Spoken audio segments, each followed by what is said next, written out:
올해 1월 1일 2013년 이후 7년 연속 있었던 김정은 북한 국무위원장의 신년사가 없었습니다. 어떤 연유인지 궁금증이 나올 수밖에 없는 상황인데요. 지금 북한은 어디로 가고 있는지 전문가와 연결해서 정확한 진단을 해보도록 하겠습니다. 조한범 통일연구원 선임연구위원 전화로 연결되어 있습니다. 안녕하세요. 예, 안녕하세요. 예, 일단 새해 복 많이 받으십시오, 연구위원님. 예, 새해 복 많이 받으세요. 예. 자, 저희는 이렇게 새해 덕담을 했습니다. 그죠? 예, 예. 근데 왜 김정은 위원장은 왜 새해 신년사, 이거 일종의 덕담이나 뭐 그런 건데 그런 거를 왜 안 한 건가요? 지금 사실 굉장히 어려워요, 북한이. 북한이 어렵다고요? 예. 예, 왜냐면은 이제 이번에 당 중앙위 전원회의로 이제 신년사를 사실상 대체했는데요. 거기에 보면은 뭐 곳곳에 뭐 어려운 점들이 지금 들어 있습니다. 그러니까는 보통 국가 같으면 뭐 하루도 견딜 수 없는 그런 가혹한 지금 상황이다부터 시작을 해서 예. 지금 여러 가지 어려운 하루도 못 버틸 혹독하고 위험천만한 경난 이런 표현을 쓸 정도로 예. 지금 어려운 상황이고, 지금 원래 이제 신년사를 발표를 하면 북한의 신년사는 이제 지난해 한 해를 돌아보고 올해의 전반적인 이제 국가 계획을 제시하는 자리거든요. 예. 물론 그대로 된 적은 없어요, 북한 특성상. 그러나 북한의 상태와 정권의 의도를 알 수 있기 때문에 우리가 주목을 하는데, 그런데 언론들이 별로 주목을 안 했는데 이번에 작년에 성과라고 내세운 걸 보니까 삼지연, 그건 백선에 있는 조그만 읍지구거든요. 거길 새로 만든 단장한 거. 삼지연. 양동 온천이라고 하는 별로 크지 않은 온천지구입니다. 그다음에 주목되는 게 이 환경부도 경성이라는 해안 쪽에 중평 남새 온실 이런 게 나와요. 온실이요? 예, 그 온실이에요. 사실 우리로 보면 조금 큰 농장 주인이 만들 정도의 온실이거든요. 아니 무슨 지자체 무슨 치적 발표하는 것도 아니고 이게 무슨 국가에서 그 정도 상황이라는 거죠. 아, 그 정도로 북한이 어렵다 지금. 그러니까 제가 봐도 참 이게 납득이 안 될 정도로 성과를 지금 못 내놓고 있거든요. 그렇기 때문에 지금 신년사를 할 입장이 아니죠. 그렇기 때문에 대북 제재가 지금 엄혹한 상황이고, 그다음에 지금 연말 시한을 김 위원장이 지금 내세웠잖아요. 연말 지나면 협상이 안 되면 새로운 길 가겠다고. 그 비상 상황인데다가 성과도 없는 그런 상황이기 때문에 지금 전원회의로 지금 대체를 했고, 그러니까 톤이 위기의식이 배어 있을 수밖에 없죠. 위기의식과 대내적으로는 체제 결속, 대외적으로는 강경한 대응, 이런 내용의 톤을 잃을 수밖에 없는 거죠. 그 언술에 있어서. 한마디로 얘기하면 신년사를 하기에는 이뤄놓은 게 하나도 없어서, 내세울 게 없어서 못했다, 이렇게 이해를 해도 되는 겁니까, 그러면? 지금은 그렇다고 봐야 돼요. 그리고 비상 상황인 걸 강조했다, 이렇게 봐야겠죠. 그리고 노동당 전원회의가 연말에 이렇게 나흘간이나 열리고 그거에 대해서 그 내용을, 회의 내용을 보고하는 형식으로 이제 나왔는데, 미국 시간 끌지 마라, 새로운 전략 무기를 볼 것이다, 이런 식으로 이제 얘기를 했습니다. 일단은 연말에 나흘 동안 하는 것도 이례적인데 거기에서 내용이 이제 시간 끌기에 대한 경고, 새 전략 무기 얘기가 나왔는데, 새 전략 무기는 도대체 뭐고 왜 이런 것들이 이제 김정은 위원장이 얘기를 한 건가요, 그러면? 그래서 이제 결국 이 상황에 온 건 북미 비핵화 협상의 결과가 없는 거거든요. 그러면 이제 사실은 미국을 자극하고 미국의 입장을 견인해 내야 되는데, 그럼 미국 그동안 이제 지난해 기억나시지만 단거리 발사체를 계속 쐈거든요. 근데 이제 미국 트럼프 대통령의 반응은, 그러면 이제 협상을 하자거나 반응이 있어야 되는데 그냥 괜찮다, 이렇게 반응을 안 보였거든요. 그러니까 12월부터는 강도를 좀 높여서 소위 이제 미국으로 향하는 ICBM, 대륙간 탄도 미사일에 관련된 동창리 로켓 엔진 시험장에서 이상징후를 보였거든요. 새로운 엔진 시험을 한데, 그러니까 그때부터 이제 미국이 반응을 했고, 크리스마스 선물에 대해서 신경을 쓰면 지금도 아마 지금 상공에 미국의 정찰기가 떠 있을 겁니다. 정찰기가 떠 있다고 그러더라고요. 예. 예, 지난해 말부터 계속 그러고 있거든요. 이제 반응을 보이는 거죠, 미국이. 그러면 결국 미국을 자극할 수 있는 수단이어야 되는데, 예. 그럼 이제 북한이 표현할 때는 전략무기 그러면은 보통 핵무기입니다. 핵무기. 그러니까 그 전에는 예, 새로운 전략무기 그러면은 새로운 핵무기를 보여주겠다 이런 건데 이게 이제 엄밀히 말하면 지금까지 톤으로 봤을 때는 이게 ICBM인 거죠. ICBM이라고 말은 안 했지만. 예. 그러니까 지금 뭐 새로운 전략무기가 뭐냐 뭐 다탄두. 왜냐면은 ICBM이 탄두가 하나 있는 게 있고 예. 그 안에 탄두가 여러 개 들어있는 게 있거든요.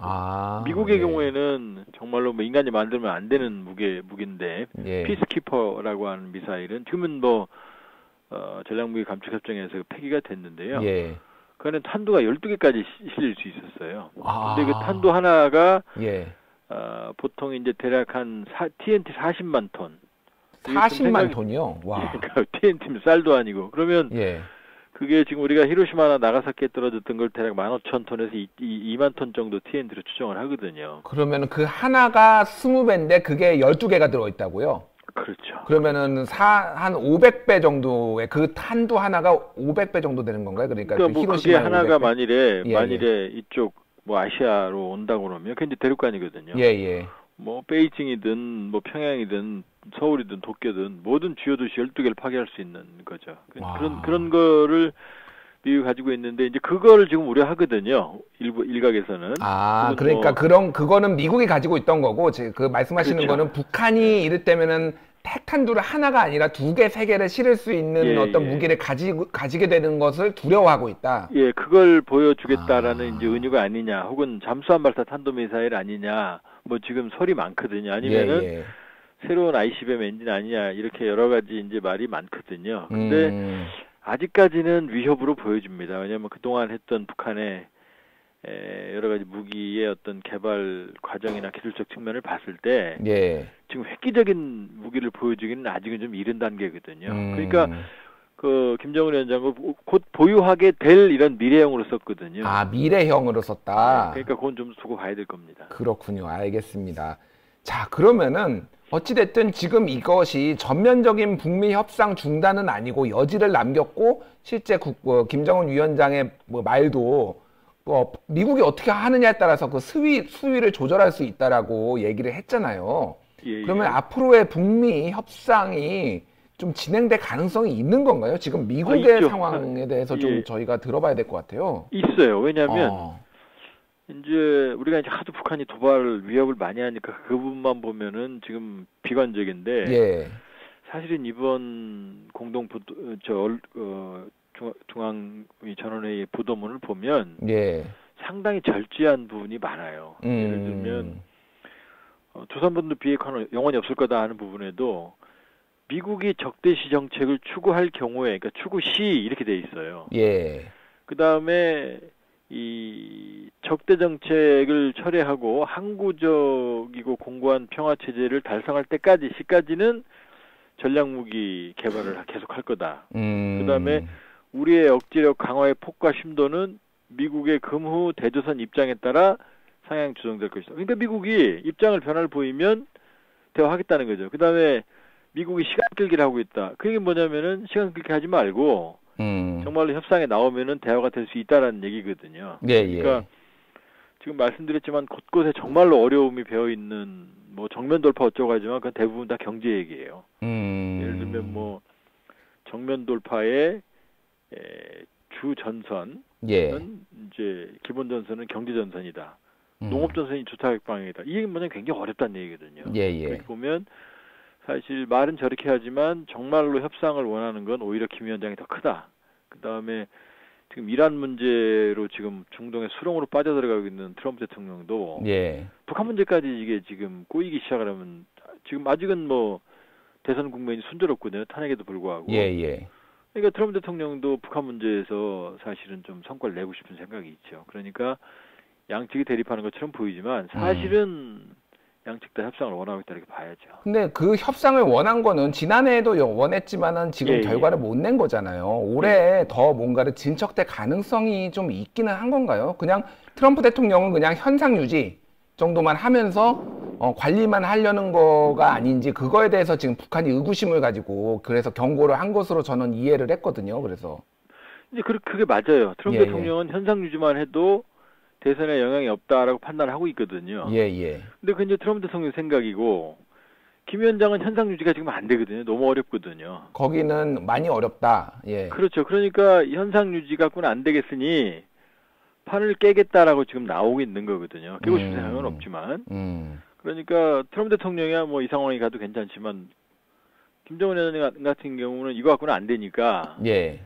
사실은 지금 트럼프 대통령이 가장 싫어하는 ICBM과 핵실험 부분을 가지고 지금 흔들고 있는 거거든요, 판을. 그렇기 때문에 아마 트럼프 대통령이 원하는 대로 그렇게 이대로 그냥 그 현상 유지를 가기는 어렵고 그렇게 본다 그러면 이제 모종의 양측이 적정 수준에서 타협을 해야 되는 상황. 왜냐하면 이제 북한의 비핵화 프로세스의 특성상 시간도 많이 걸리고 오래 걸리거든요. 본다 그러면 적정 수준의 타협의 가능성이 없는 것도 아니고 지난 2년간 사실 그 가능성이 지금 뭐 이제 여러 가지 위기 국면 때문에 지금 숨겨져 있지만 양측이 일정 부분 입장을 또 조율해온 것도 사실이거든요. 그러니까 가능성이 전혀 없는 건 아닙니다. 뭔가 가능성이 전혀 없는 것은 아니라고 말씀하시지만 뭔가 목소리에 힘이 실리진 않아요. 저는 그렇게 들었는데. 그리고 지금 상황은 뭐 양측이 예를 들면 이렇게 볼 수 있어요. 긍정적으로 보면 김 위원장은 그동안 협상을 통해서 국제적인 지도자를 거듭났거든요. 일단. 그 이전에는 뭐 형을 암살을 한 이복형이지만. 공호부를 처형을 한 폭군이자 암살자였거든요. 그렇게도 보여질 수가 있는 거죠. 그럼요. 그렇지만 지금은 사실 그렇게 보지 않고 있고, 또 하나는 미국은 일괄 타결을 원했고, 북한은 사실 단계적, 소위 살라미 작전이라고 하는 조금씩 비핵화 협상을 쪼개서 단계로 접근하려고 하는 게 북한의 전략이었거든요. 근데 이미 단계적 접근으로 들어왔어요. 그러냐면 영변이냐, 영변 플러스 알파냐 여기로 지금 접근하고 있잖아요. 그러니까 단계적 접근, 북한이 원한 단계적 접근으로 지금 왔다. 미국 측이 넘어왔다. 그런가요? 왜냐하면 지금 많이 들어오셨잖아요. 영변이냐, 영변 플러스 알파냐 그게 단계거든요. 사실 영변이라는. 그렇기 때문에 지금 전문가들이 봤을 때는 사실 양측이 입장을 많이 줄여온 것도 사실입니다. 그러니까 지난 2년은 사실 엄밀히 보면 헛된 건 아니었다 이렇게 볼 수 있어요. 자, 그러면은 북한과 미국은 저렇게 지금 어쨌든 뭔가 돌파구를 찾기 위해서 냉각기를 가지고 있는 상황인데 우리 문재인 정부, 한국 정부는 도대체 이 상황에서 무엇을 해야 하고 앞으로 어떤 식으로 이제 남북 관계는 어떤 식으로 좀 풀어야 되는지 좀 의견을 주시겠습니까? 일단 이제 뭐 한국 정부에 대한 비난이 많죠. 성과가 없었으니까. 그러나 좀 냉철하게 본다 그러면 지금 여기까지 온 것도 한국 정부가 없었으면 안 되는 일이었어요. 문재인 정부가 제대로 요구를 못했으면 여기까지 오지도 못했다. 그럼 이렇게 얘기하면 뭐 이제 뭐 친정부적인 발언처럼 뭐 들리겠지만 객관적으로 보면 북미가 불신이 있었거든요. 근데 4.27 판문점 회담으로 비핵화 협상의 문을 열었고 그 완전한 비핵화라고 하는 내용이 4.27 판문점 선언에 들어있거든요. 이게 6.12 싱가포르 회담에서 사실은 의제가 됐고 또 지난 9월 평양 남북 정상회담에서 영변 폐기를 끄집어냈는데 거기 들어있거든요. 이게 올 2월달 하노이 의제가 됐거든요. 물론 미국이 안 받았죠. 트럼프 대통령이. 그 다음에 올 630 판문점 북미 회동도 사실은 문재인 대통령이 서울로 트럼프 대통령 불렀거든요. 4월에 가서 회담을 하면서 그러면서 이어진 거거든요. 그 다음에 10월 4일 싱가포르 실무회담 전에 원래 예정이 없지 9월 23일로 기억합니다만 문재인 대통령이 뉴욕에 가서 트럼프 대통령을 만났거든요. 뭐 많은 일을 했네요. 지금 다시 돌아보니까. 결과가 손에 안 져서 그런 거지.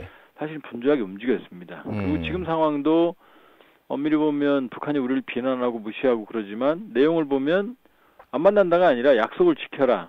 왜 외세의 눈치를 보냐 이거거든요. 그렇게 보면 북미 간 대립이 깊어질수록 그 얘기는 결국 양측이 먼저 양보하기 어렵다는 얘기거든요. 그러면 한국의 외교적 공간도 커지죠. 그러니까 저는 지금 뭐 국내 정치적으로도 뭐 시끄럽고 그렇지만 지금 저는 뭐 통일 외교부 전문가로서 지금 뭐 찬밥 더운밥 따질 때가 아니에요. 지금 예. 특사를 보내고 최고위급 특사 또 물밑 접촉 이런 모든 노력을 남북 혹은 북미 한미 정상회담 모든 걸 다 지금 할 때고요. 특히 예. 가장 중요한 건 그동안은 김정은 위원장을 만나서 뭔가를 가지고 트럼프 대통령을 설득하는 과정이었거든요. 예, 예.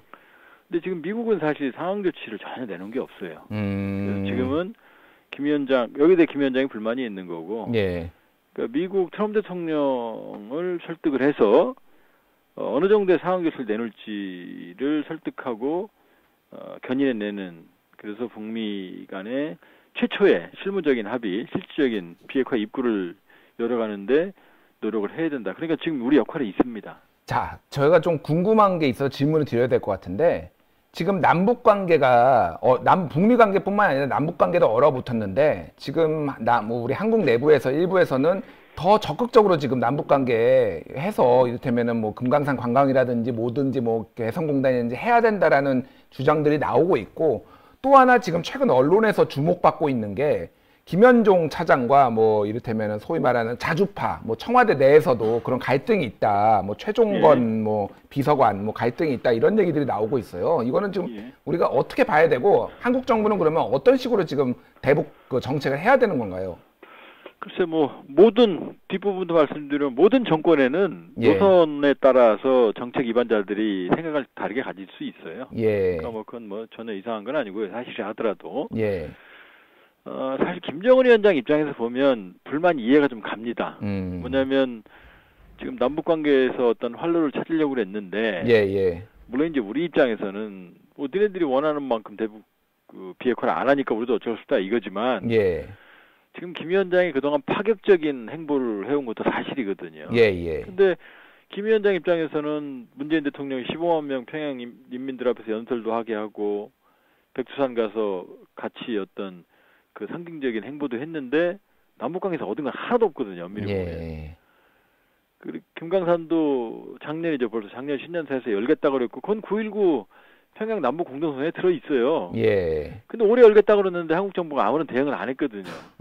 그러니까 제가 아쉬운 건 뭐든지 간에 어려움이 있더라도 김 위원장에게 우리가 노력을 하고 있고 그 과정에 하고 있다는 모습을 좀 더 공세적으로 했다면 사실 저 정도로까지 섭섭하지는 않았을 거거든요. 그 얘기 뭐 철도도로 안 된다는 거 다 알죠. 지금 당연히 대규모. 그렇지만 개막식만 하고 사실은 그 이후로 그러니까 예를 들면 김 위원장이 개성공단 금강산 열자 그랬으면 신년사에서 북한은 뭐 독재국가이기 때문에 이 최고 지도자가 얘기하는 건 법이거든요. 그럼 예를 들어서 되든 안 되든 남북 협의체를 만들어서 협의도 하고 진행도 시키고 하는 모습을 보였으면 저렇게 뭐 뜯어가라 이렇게 얘기는 안 했겠죠. 그러니까 지금 상황에서 한국 정부가 어려움이 있고 한계가 분명히 있죠.